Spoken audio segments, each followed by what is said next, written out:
That's a good church. That's a good church. It is. You know what I told you? I don't think the people are as friendly as they are here. No. Well, this is extra special place. Uh-huh. People are friendlier here than they are in other places. I have been trying to get, how are you kin to Jerry Conroy? He is my mother's brother. My mother was Hazel Conroy. Okay, well, I have been trying to get one of my friends that's 91 or 92 years old to be baptized. She told me years ago that she would be baptized when it got warm. It got warm, and she said, well, we'll talk about it. Well, now her mind's coming and going. And Jenny has been trying to work with us to get her here. She wants to go to the church of Christ. She wants nothing else to do. Who is she? Her name's Wanda Graham, but she was a Branham. Shelby Branham and her and Mabel Townsend's sister. No, cousin. Cousin. And Mabel had tried to, but she just wouldn't do it. Well, yeah, I'd like to talk to her. Well, Because I know all that Levy church history. When the Branhams were all out there, that's where my parents were baptized in Lovely Grove by Shelby Branham. was it? And Belby Branham, her daddy, was one of the active members. Yeah, I know that. Well, see, that's what I had thought. But you've got to catch her in her right mind. Her mind flows in and out. And you can't baptize her unless she's in her right mind. Yeah, To confess it. exactly. Yeah, Jerry's my uncle. He's my mother's Well, I brother. knew you were kin to me. Yeah. My but mother was one of them. I had thought that Donnie got Danny involved in it, and I was waiting for you to get here to get involved. But Beverly Walker that sits with me back there. She fell again. Here a couple of weeks ago she fell and knocked her eye and hit her head. Yeah, I saw her. And then she fell yesterday and she hurt her back. Fell and hurt her back. And she's asking for prayers. She called me this morning and said she wouldn't be here. She's at home, but We got it. We'll announce it. she went to the emergency room and she hurt her back this time. She had that oxygen on her back. I know she was here Yeah. 2 or 3 or 4 weeks in a row. Good morning. It is time to begin, a couple minutes past time. And I apologize for being a little disoriented this morning. I have been away in a gospel meeting in London, Kentucky, and have been working to get caught up ever since I've been back. And so, good to see you. We have a prayer list. We are in Daniel chapter 5 this morning, if you want to be preparing for that. But we have a prayer list, and Gail was just telling me that Beverly Walker, who has been here several Sundays in a row, on a walker with a black eye or whatever, she fell again and hurt her back. So add Beverly Walker to your prayer list. Dorothy Bennett received good results from her biopsy. Billy Caudle is with us. Amazing person. Is back with us. Tom Caudle. They're taking turns with surgery. Tom has bypass surgery August the 1st. Second. August the 2nd at St. Joe, Maine. And I could spend the entire class time telling you how special Tommy and Billy are to me personally back in my early preaching days, but I won't. But if you ever want to know that story, I'll tell you privately. They're one of the reasons I'm standing here, literally, that I'm here today. And so we go way back and we love each other, and I hope the best for them. Judy Cockrell is back at home and on blood thinner. Gail, how's she doing? Not as good as you would like. Okay. Sue Donaldson, Karen, I saw you somewhere. How's Sue doing? Is she? Good. Sue's doing well. Hilda Donathan, I think Jerry Paul and Sharon are in North Dakota or someplace. But Hilda is improved some, it says. Little Ella Howard, daughter of Chris and Sarah, being treated for autoimmune deficiency. Arthur Johnson would appreciate continued prayers, but he's here. I saw him a while ago. He said he was doing pretty well. Carolyn Keith continues to need our prayers. Carol Kimbrell has moved to Windsor Regency Memory Care, 130 Sterling Way, number 105B in Mount Sterling. She's no longer over here in the apartment. She's in the Windsor Care Center. Gary Lacey, still having bad side effects. I think the last I heard, he was taking 56 pills a day or something for liver transplant to get his liver working. So keep Gary in your prayers. Sandy Lansdell, Patty Coons' sister. I don't see Patty, but Patty's sister is battling breast cancer and appreciate prayers. Kendra's brother Phil had a massive heart attack and did receive one stent, and we'll have further testing to determine damage. How's he doing? He was Supposed to go home yesterday. Okay. Doug Moore needs our prayers. John Moore. I talked to Edna yesterday for a long time, and John did not receive good news from his test. And John really needs our prayers and our encouragement. He is very, very sick. And so keep Brother John. I love John and Edna. They're just special. I love all y'all, though. But anyway, Emily Newell, she's got, about 5 weeks left? 6 weeks? Yeah, with a high-risk doctor. She is with a high-risk doctor now. We're trying to keep her going long enough to have this baby healthy enough. Tommy Oakley, still not able to be here because of his legs. Bonnie Robinson, we appreciate our prayers as she heals from surgery. Martha Moore's daughter, Natalie Sparks, that's Eddie and Rita's niece, is dealing with thyroid cancer. A lot of you know her. She's a beautician out at Oldfield subdivision. She's Billy Horn's daughter. But anyway, she is dealing with thyroid cancer, and you saw her Friday. What I forgot what you said about her. Is she doing okay?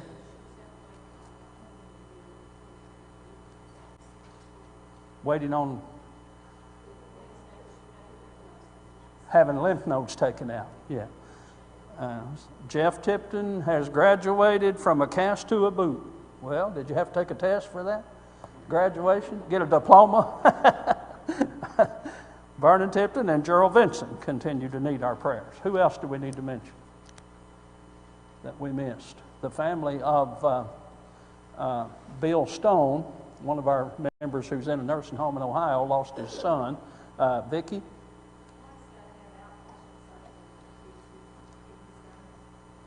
Tuesday. Mike Ambergy has outpatient surgery Tuesday. Debbie?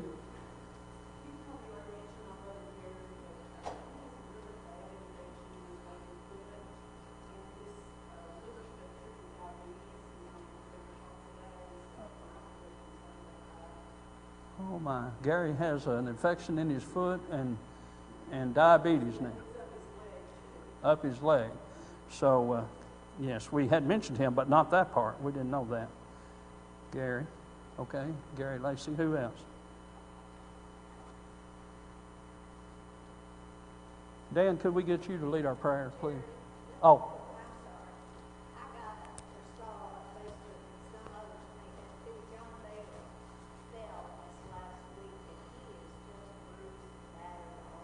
John Bailey? Yes, yeah. Queen Street? Oh, at Upper Spencer. John Bailey fell and is bruised all over. So keep him in your prayer. Brother Murphy, would you please open us up with a prayer, please? Heavenly Father, thank you so much for loving us. Thank you for the gift of your Son, Jesus.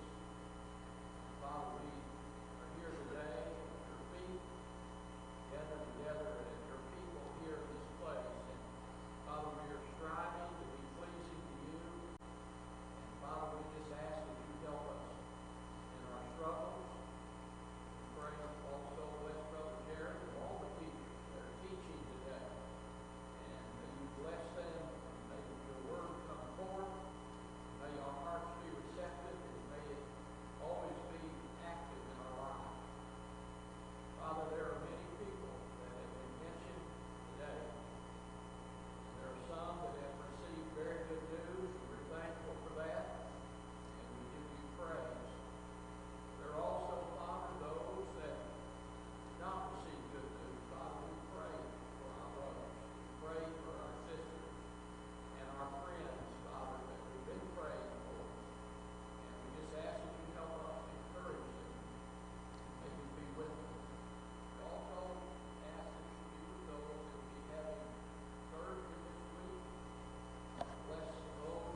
Thank you, Danny.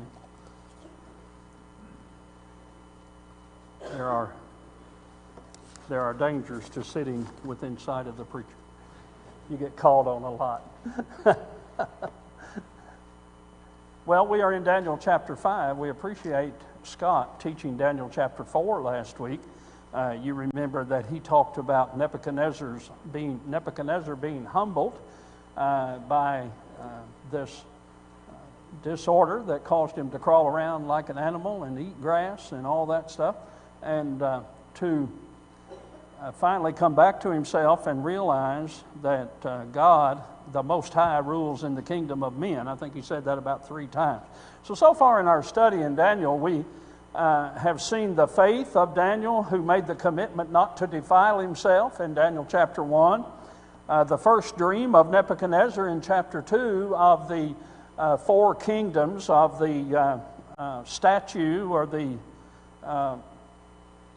figure that prophesied about the 4 world empires, foretelling the establishment of the church. That was the second thing. The faith of Shadrach, Meshach, and Abednego in the furnace we talked about in Daniel 3. And then the second dream of Nebuchadnezzar and its fulfillment, confirming that the Most High rules in the kingdom of men in chapter 4, is what Scott taught last week. Now, Daniel, in his timing, jumps forward now from 562 after the death of Nebuchadnezzar to 539. So Nebuchadnezzar's been dead 23 years when what we're studying tonight takes place, or about 23 years. He was succeeded by his son, Evil Merodach. 2 Kings 25 and verse 27 says, after 2 years, Evil Merodach was assassinated by Nergal-Sharezer, his brother-in-law, who in turn died 4 years later in 536, and left the throne to Labashi-Marduk, his son, and he was deposed by a priestly revolution. I'm telling you all this to lead up to where we are this morning. Nabonidus, a former priest under Nebuchadnezzar, was made king in 556. But he was more interested in scholarly and religious pursuits. He didn't really want to be king, and so he appointed his son Belshazzar as ruler of Babylon in his place. So Belshazzar was co-regent. He was one of 2 kings. Nabonidus and Belshazzar were the kings in 550 BC. And so we come down to about 539 when the Medes and the Persians are about to take over and depose the Babylonians, and that's when the events of chapter 5 take place. Belshazzar was a wicked king, and he did not recognize as his ancestor. Now, your translation may call Nebuchadnezzar his father. Not technically, but a lot of times in the Bible, when one is an ancestor, he will be called a father. Remember, Jesus was called son of David, although he was removed by several generations. Well, that's what's going on here. He is, more accurately, could be called an ancestor of Nebuchadnezzar, not really his son. And so he has forgotten the humbling episode that Scott taught about last week in having to do with Nebuchadnezzar. And so when we start the class this morning, Belshazzar is throwing a big feast. And we'll read the first 4 verses in Daniel chapter 5.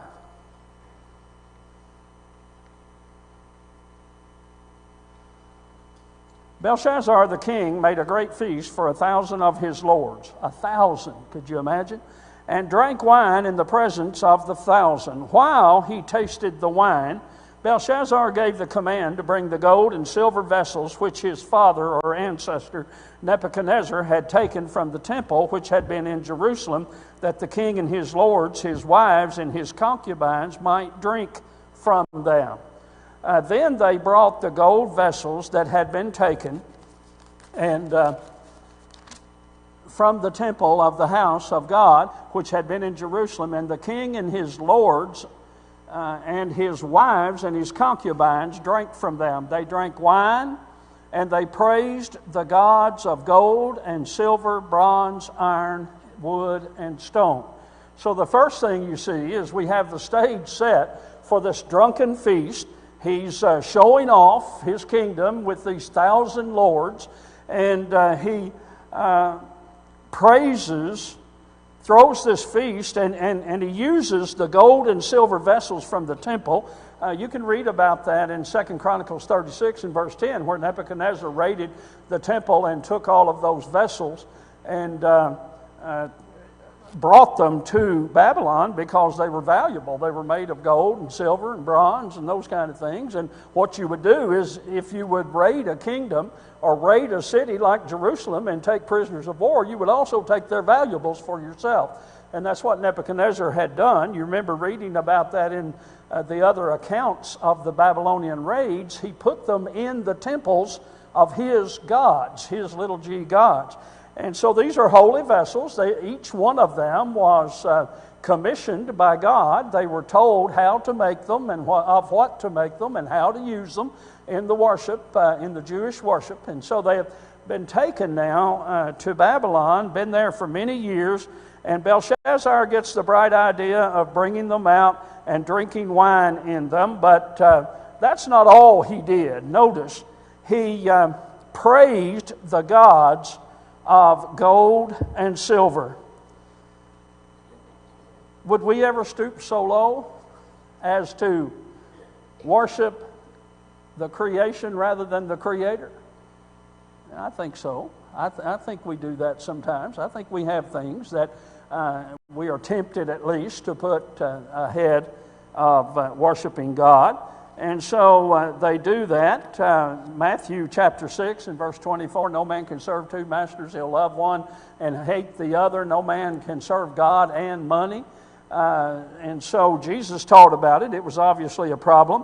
Paul said that covetousness is idolatry. Wanting something, a thing, so that you're willing to compromise to get it, is the same as idolatry. Romans chapter 1, you remember, one of the things that caused God to give up on them or to turn his back on them was because they worshiped the creation rather than the Creator. Verse 22 of Romans 1, professing to be wise, they became fools, changed the glory of the incorruptible God into an image made like corruptible man, and birds and four-footed animals and creeping things. Therefore God gave them up to uncleanness in the lust of their hearts to dishonor their bodies among themselves, who exchanged the truth of God for a lie. I'm in Romans 1:25. And worshipped and served the creature rather than the Creator, who is blessed forever. Amen. It's always been interesting to me that as I've read through the Bible and noticed the times when people made things out of material things that they found on the earth and set them up to worship them. You almost think we would never be that ignorant, but we are. And there are things that sometimes we put before our service to God. And but those things, Isaiah has a funny account, and we don't have time to go into it in detail, but he talks about them cutting wood and cutting down a tree and worshiping one end of it and using the other end for firewood. And I mean, it's a tree. It's wood. It can't walk. It can't talk. It can't do any of those things. Our God speaks. Our God sacrificed His Son. Our God acts. He does those things and is active. And so they're worshiping the gods, praising the gods of silver, bronze, iron, wood, and stone, and gold, verse 4 says. And so we have this drunken party, and in the party, idolatry takes place. They're worshiping false gods, and they're using God's holy vessel to do it. The second thing that we see is panic and humiliation. Isn't it interesting in life? Y'all still with me? Isn't it interesting in life how you can be on top one minute and on the bottom the next? That's just always surprised me. And to be honest with you, when things are going great for me, as they have for all 3 years that I've lived down here. When I'm in just a great place in my life and things are going really well, I have this little thing that my mother always said in the back of my mind. When things are good, they'll get worse, and when they're worse, they'll get better. And so I'm always kind of, and I know it's a pessimistic way to live your life, but I'm always kind of looking for the shoe to drop, any minute. And so that's what's going on with Belshazzar, but he's not right with God, so anything can happen to him. He's got himself on the outside of the protection and providence of God, and hopefully I'm on the inside of that, or try to be. And so we have this panic. All of a sudden, he's got this big drunken party with 1,000 people, and he's the king of the world, so to speak. And beginning in verse 5, in the same hour that same hour as what? Look at verse 4. Same hour they were drinking wine and praising the gods of gold and silver and bronze and iron and wood and stone. In the same hour, the fingers of a man's hand appeared and wrote opposite the lampstand on the plaster of the wall of the king's palace. And the king saw only that part of the hand that wrote. Then the king's countenance changed.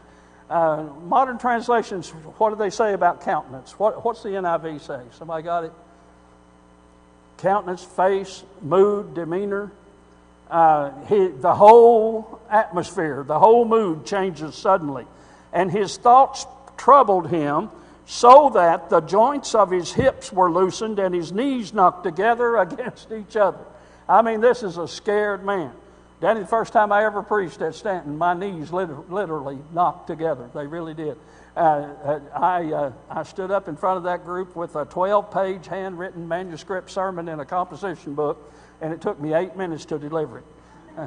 It did.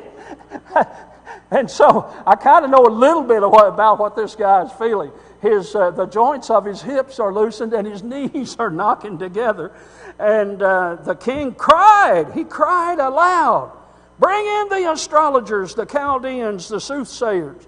The king spoke, saying to the wise men of Babylon, "Whoever reads this writing and tells me its interpretation shall be clothed with purple," that was the royal color, "and have a chain of gold around his neck, and shall be the third ruler in the kingdom." Well, that's a big deal, isn't it? Whoever can do this, I'm going to put him third. Now, why was he third? Because Belshazzar was second. He wasn't first, so he couldn't give him the second position. His father was first, but he wasn't interested in ruling, and so he let him be the co-regent. So he makes Daniel third in his, he promises to make the wise men, anybody that can interpret this, third in the kingdom. Verse 9, then Belshazzar, they couldn't make known the interpretation, verse 8 says. Verse 9, the king, Belshazzar, was greatly troubled, his countenance was changed, and his lords were astonished or perplexed. They'd never seen the king like this before. They had never seen him in this situation. And so go back to verse 5 and the first part, and what he sees is the fingers of a hand writing something in the plaster on the wall of the palace. Just the hand. And it caused his knees to knock together. What would he have thought if he'd seen God himself, or if he'd seen an angel or something, if just the hand did that to him? And so, at one moment, his heart's puffed up with pride. The next moment, his knees are knocking together. Proverbs 16 and verse 18, pride goes before destruction and a haughty spirit before a fall. All that he saw was a hand. A tiny, really, manifestation of God's power, isn't it? Because God's done way more than just have a hand appear and write on the wall. I mean, he spoke the universe into existence. That's pretty powerful. And so just this sort of small, when you think about how powerful God is, this small manifestation of his power is exhibited, and it causes all this commotion. And they've never seen him like that, so they're perplexed. He had helpless advisors. A king appeals to those first who are unable to help. Nebuchadnezzar did that several times, didn't called in the soothsayers and said, tell me my dream and interpret it, or interpret my dream in the second case. And they said, we can't do it. We're helpless. We're hopeless. Oh, I don't know if I mentioned to you that if Daniel was born when we think he was, and if he was taken into captivity when we pretty sure he was, when this situation takes place, Daniel's how old? Nebuchadnezzar's already been dead 23 years. Daniel's about 81 years old. So this is not the little teenage boy who refused to defile himself with the king's delicacies. This is an old, wise man who for many years was, under Nebuchadnezzar, the chief of the wise men, the chief advisor. He was the one Nebuchadnezzar would call when he needed help that nobody else could provide. But it appears that this king is... Belshazzar doesn't use Daniel's services much, because when Daniel does come before him, and we'll talk about that, he says, I've heard of you. Belshazzar tells Daniel, I've heard of you. So apparently Daniel's an old man, and he has been relegated to some sort of back position among the wise men, and is not as prominent and prevalent in the kingdom as he once was. And so he calls on them. Just as Nebuchadnezzar did in Daniel 2 and 4, people often do the same thing in times of crisis. They go to the wrong place. A lot of times people will get themselves in a mess. I know I've told you about when I was a young preacher down in Tennessee. I went home to eat lunch one day and turned on the 12 o'clock news, and one of our members was being placed into the back of a police car for trying to rob a bank. And long story short, he had gotten himself in a financial mess and turned to bank robbery instead of some other solution, some more common sense solution. But we do that sometimes. And we make bad choices to get ourselves out of a crisis. And then that just makes the crisis worse. It's best to just come clean. And this particular fellow was ashamed that he had made these financial decisions and didn't want to come to the elders or church members and say, I need help, I need advice or whatever. So he got the bright idea of going to Knoxville and robbing a bank to get himself out of this situation. Didn't work.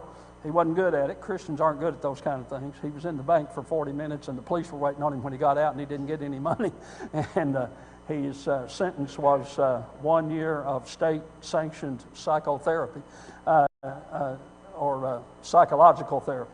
And then he was on parole for years. But he turned out to do well. He repented and became a good, faithful Christian. He just got himself in a mess. This king does that. He goes to the wrong people, and that happens. We need to trust God first. You remember Proverbs 3 and verse 5? I always call this my trust fund that my mother left me. My mother left me Proverbs 3 and verse 5. It says, trust in the Lord with all your heart and lean not on your own understanding. Now, my mother didn't leave me a real trust fund like a lot of parents do, but she left me that one. And one time a multi-level marketing lady called me. I have fun with them when they call. One called at one time and said, you want to make more money? And I said, no, ma'am, I make plenty of money. I don't need any more. And she said, I don't know what to say next because nobody ever told me that. Nobody ever answered that way. But then another time one called and said, you want to make more money? And I said, no, my mother left me a trust fund. I don't need any more money. And she said, oh, that was nice of your mother. And she hung up. And Jean standing over with her hands on her hips and saying, your mother didn't leave you a trust fund. I said, she most certainly did. Proverbs 3 and verse 5, trust in the Lord with all your might, lean not on your own understanding. My mother taught me that. And so sometimes we don't do that, though. We look at everything else rather than trusting in God. Jesus said, seek ye first the kingdom of God and his righteousness, and these kind of things will be fixed. And so we have this drunken, idolatrous feast. And then we see a hand writing on the wall, and we have a king shaking in his boots. And the only way to get out of this is to bring God's man into the king's court. Starting in verse 10, the queen, because of the words of the king and his lords, came to the banquet hall. Now, if you look back up in verse 3, it says that there were 1,000 lords The king and his lords, his wives and his concubines drank from them. But this queen, this wife, is not there apparently. She comes in from someplace else. That causes scholars to think that she's probably the queen mother. Rather than a wife, she's probably his mother. And so she wasn't there at that feast. And the queen, because of the words of the king and his lords, came to the banquet hall and spoke, saying, O king, live forever. Do not let your thoughts trouble you, nor let your countenance change. Well, it's a little late for that advice, isn't it? Don't be worried and don't get all torn up. Well, you know what I just saw? I saw a hand writing in the plaster on the wall. And you're telling me not to be nervous about it, not to be afraid? There is a man, verse 11, in your kingdom in whom is the Spirit of the Holy God. Now that's another reason that some think that this was probably an older woman, maybe his mother, or one of his father's wives, because she knows about this old guy. She knows about Daniel. And in the days of your ancestor, light and understanding and wisdom, like the wisdom of the gods, were found in him. And King Nebuchadnezzar, your father or ancestor, your father the king, made him chief of the magicians, astrologers, Chaldeans, and soothsayers. Inasmuch as an excellent spirit, knowledge, understanding, interpreting dreams, solving riddles, and explaining enigmas. Actually, that phrase, explaining enigma, is literally a Hebrew phrase that means untying knots, which I thought was interesting. He's good at untying knots, at untangling things that nobody else can explain. And were found in this Daniel, whom the king named Belteshazzar. Now let Daniel be called, and he will give you the interpretation. And so Daniel was brought in before the king. The king spoke and said to Daniel, Are you that Daniel, who is one of the captives from Judah, whom my father the king brought from Judah? I've heard of you. So obviously he probably didn't know him. He just heard of him. That the Spirit of God is in you, and the light and understanding and excellent wisdom are found in you. Now the wise men, the astrologers, have been brought in before me, that they should read this writing and make known to me its interpretation, but they could not give the interpretation of the thing. And I've heard of you that you can give it interpretations and explain enigmas. Now if you can read the writing and make known to me its interpretation, you shall be clothed with purple and have a chain of gold around your neck, and shall be third ruler in the kingdom. And so on the advice of the queen, who was not apparently present at the banquet, he brings Daniel in. And twice he says in verses 13 through 16, I've heard of you. I've heard of you. And it sounds as though he knew him only by reputation. So he had not made much effort to know Daniel prior to this event. Sometimes we don't call on God until we're in a crisis, do we? Sometimes we don't rely upon members of the church and elders and others until we're in a crisis. A lot of times preachers and elders won't ever hear from people until something horrible happens. And I'm glad we're here when that happens, but we'd like to hear from you in other times too, when you're winning a victory, when God has blessed you, and so on. We make little effort to get to know the people of God until times of sickness and trials and death. And that's when we turn to the church. Well, the time to get to know God's people is before, not after crisis happens. The time to get to know God is before, not after the crisis happens. It doesn't mean that the crisis won't happen. But you see what the king did. He waited. And so Daniel is brought before him, and now he has to speak up. And it's an indictment against this wicked king, and which could have cost Daniel his life, but we already know Daniel's not concerned about that anyway. Over and over and over again, since he was a teenager, maybe about 15, he has done the right thing, no matter even if it put his life on the line. And Shadrach, Meshach, and Abednego did the same thing. So in verse 17, Daniel answers. Look at the end of verse 16. Remember what he promised him. If you can make known to me the interpretation, you shall be clothed with purple, have a gold chain around your neck, and be the third ruler in the kingdom. But Daniel answered and said, Let your gifts be for yourself, and give your rewards to somebody else. Yet I will read the writing to the king and make known to him the interpretation. what's an 81-year-old man need with a gold chain around his neck? You know, I mean, what do I need to be the third ruler for? I'm not interested in all those things, but I will tell you the interpretation, because that's what you need to know. And so in verse 18, O king, the Most High God gave Nebuchadnezzar, your father or ancestor, a kingdom and majesty and glory and honor.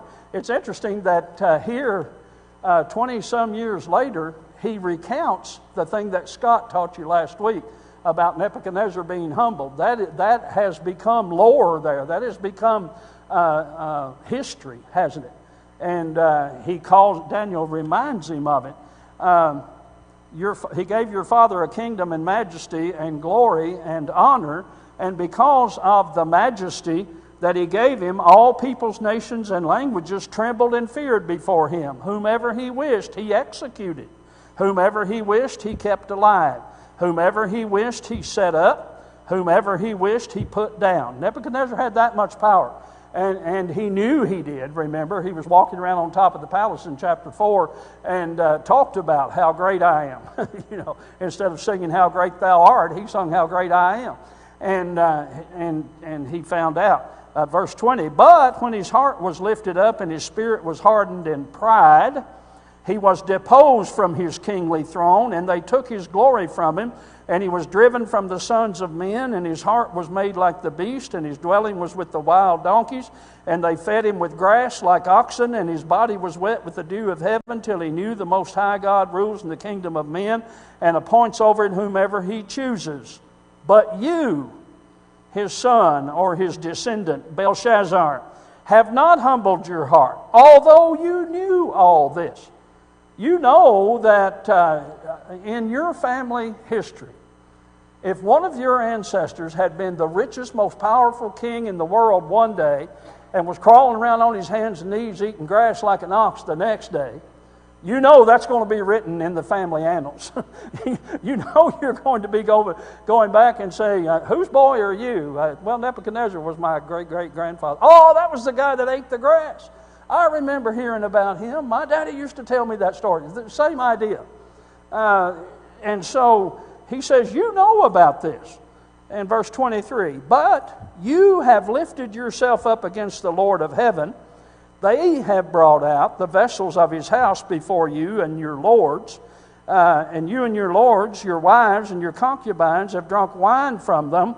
That's sin number one. Sin number two, you have praised the gods of silver and gold, bronze and iron and wood and stone, which do not see, nor or hear or know, and the God who holds your breath in his hand and owns all your ways you have not glorified. Then the fingers of the hand were sent from him, and this is the writing that was written. And so this is an indictment, isn't it, of this king? He's saying, I know why this is happening. You want to know? Because you didn't humble yourself like Nebuchadnezzar did. You've exalted yourself and you're praising something other than the real God. So that's why it's happening. But what does it mean? Why did he bring Daniel in? To interpret the writing. He saw the writing, he didn't know what it meant, and none of the wise men could decipher it. None of them could figure out what it was. It was an unusual use of words that normally mean numbers and weight and being pulled down or being destroyed. Those words normally meant that, but in this odd context, just showing up on the wall of the palace, nobody knows what the interpretation is. And so Daniel takes care of that problem. This is the inscription that was written, Mene, Mene, Tekel, Upharsin. And this is the interpretation of each word. Mene, that's a number, it's a numerical term. God has numbered your kingdom and finished it. Well, everybody knew it was a numerical term, but nobody knew that's what it meant, except Daniel, didn't they? And so he has numbered your kingdom and finished it. Wow. Daniel just received third rulership in the kingdom that's not going to be there. It was a third of nothing, wasn't it? And so tekel, that has to do with weight and balances. You have been weighed in the balances and found wanting. He was a spiritual lightweight. He wasn't heavy enough. People ask me all the time what I weigh. I don't answer that question, by the way. So if you ask me, I will very tactfully say I don't tell people how much I weigh. You just figure it out yourself. Now, I have a friend who weighs over 400 pounds, and when people ask him, one day he'll say 250, and the next day he'll say 300, and the next day he'll say 100, and he just never tells you the truth about it. But I don't do that. But people ask me what I weigh, and so I wrote this sermon called, How Much Do You Weigh? And it's from this. Are you a spiritual lightweight, or are you heavy enough? Belshazzar was not heavy enough, spiritually speaking. He came in way under the weight that he needed to be in his class, to be king over this great kingdom. And so you have been weighed in the balances and found wanting. That the first thing is your kingdom is finished. You weighed in the balances and found wanting. Perez, your kingdom has been divided. That's what it means, pulled down or divided. And given to the Medes and the Persians. Well, kind of inherent in the word Perez has to do with the Persians, doesn't it? You've been given, your kingdom is divided and going to be given to the Medes and the Persians. And so, does that happen? Belshazzar gave the command, and they clothed Daniel with purple and put a chain of gold around his neck. Now, he said he didn't want any of that stuff, but apparently he didn't have much choice. They're going to do it anyway. Made a proclamation concerning him that he should be the third ruler in the kingdom. That very night, Belshazzar, king of the Chaldeans, was slain, and Darius the Mede received the kingdom, being about 62 years old. That very night. You're having this drunken feast, and everything's great, and this is going to be your last night on earth. When I read that, it reminds me of that old farmer in Luke chapter 12. You remember that farmer in Luke 12 and verse 15 and following? He had a bumper crop, man. He just really was rolling. And so he was going to tear down all of his barns. He said, what am I going to do with all this stuff? Well, tear down my barns and build bigger ones. You do realize, you have this for free, the storage building business in America is huge. It's huge. And they rent them as fast as they can build them. Because we have stuff. Do you know that prior to World War II, that was almost a non-existent business? I wonder why. During the 1930s, during the Depression, people didn't rent storage buildings to put their stuff in. And so anyway, this farmer, you can have that. This farmer is, he's going to tear down his barn and build bigger ones. And he said, I'm going to say to my soul, take ease for many years to come. Eat, drink, take it easy. You're set up for life. And God said, you fool, this very night your soul will be required of you. That reminds me a lot of Belshazzar, doesn't it you? He's having a big time. Oh, I'm king of the world. I'm king of one of the greatest empires ever. And I have gold and silver vessels from which to drink. And I'm going to praise this gold and silver. And I love the brevity of the Bible. I wish I were not any more wordy than the Bible and had the ability to sum up everything in a few words. But look at verse 30. How long would it take you to tell that story? About the king getting killed, about the king dying when the Medes and Persians slipped in and took over the kingdom. That very night, Belshazzar, king of the Chaldeans, was slain. Period. That's all you need to know, isn't it? That's all you need to know. How you know God wrote this?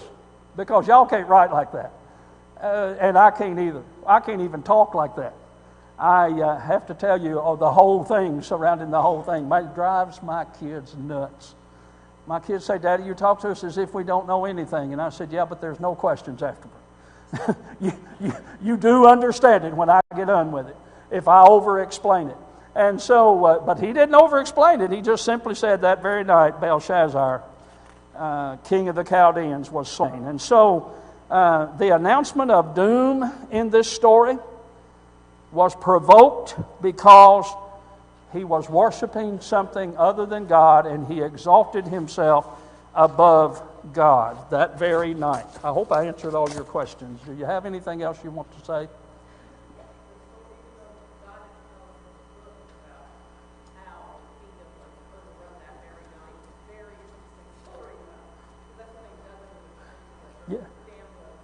Yeah, they dammed up the river and floated through underneath, or dammed up the river and crawled through where it normally would be flowing under the wall.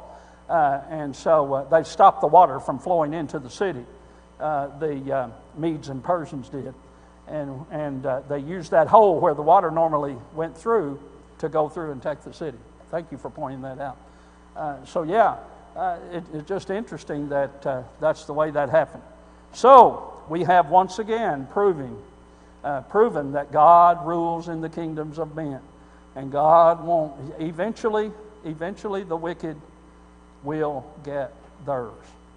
Next week, if we are alive and allowed to do so, we're going to talk about probably the most famous thing from the book of Daniel, and that is Daniel, this 80-some-odd-year-old man, thrown into the lion's den. And we'll talk about that next week. Thank you so much.